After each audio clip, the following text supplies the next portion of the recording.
Wednesday, really quick, because I know there's a couple movements on today's workout that you guys may not be exactly familiar with. That one arm yank is the first one we're going to talk about, you guys. It's just a variation of a one arm row, but it's going to make it into a power movement, you guys. It's also going to kind of correlate with the way that we rotate, the way we move in life. So really quick, you guys, I'm just going to show you an example of that. You guys are going to grab the kettlebell, or I'm sorry, the ring, and they're going to open their chest up right here. And from right here, they're all loosened up, have them engage their body, and they're going to do an explosive yank all the way up. Come back down, open up again, all the way up. So one thing, see how I kind of stood myself up just now? That would let you know that your athlete's not low enough. If when they pull, they kind of go like that, that lets you know that they're not low enough. They need to be in a difficulty that's hard for them. So then maybe an athlete like my case, depending on how many we're doing, that's going to be my rep. And notice that rotation at the end, so it kind of coincides with the way we move. They're going to do that on each side.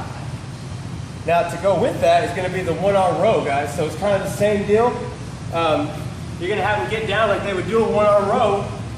They're not going to rest their hand on their elbow this time. You guys pay attention to my shoulders and the way they go. Again, we're trying to work with that spinal rotation here and explosiveness with your pull. So from right here, you guys, you're just going to kind of have your weight down, yank up, just like that. You guys notice how my shoulders are kind of going? And like I said, it's just rotation and it's power.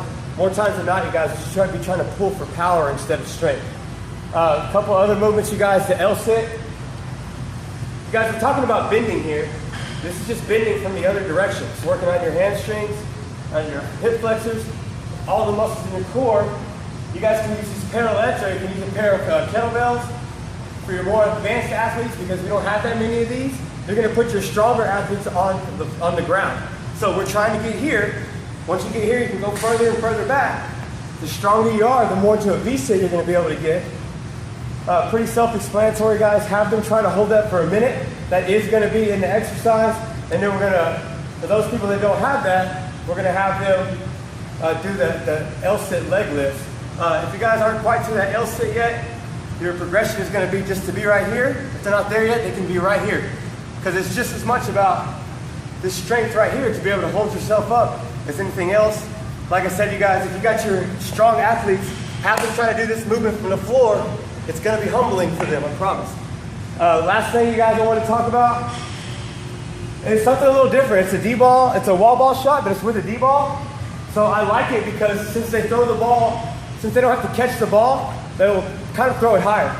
Real quick, I'm going to show you just a couple of you guys. Pretty cut and dry. It's like a D-ball slam, the same pickup and momentum that you create. Can you just side from me, please? And you're going to come right here, speed through the hips, throw it up. Let it land, keep going. Pretty simple, that one's fun. Put like athletes next to each other, they will be competing. You'll see he throws that ball higher every time, I promise. If you guys have any questions, concerns, please comment for me, and thank you guys for coming.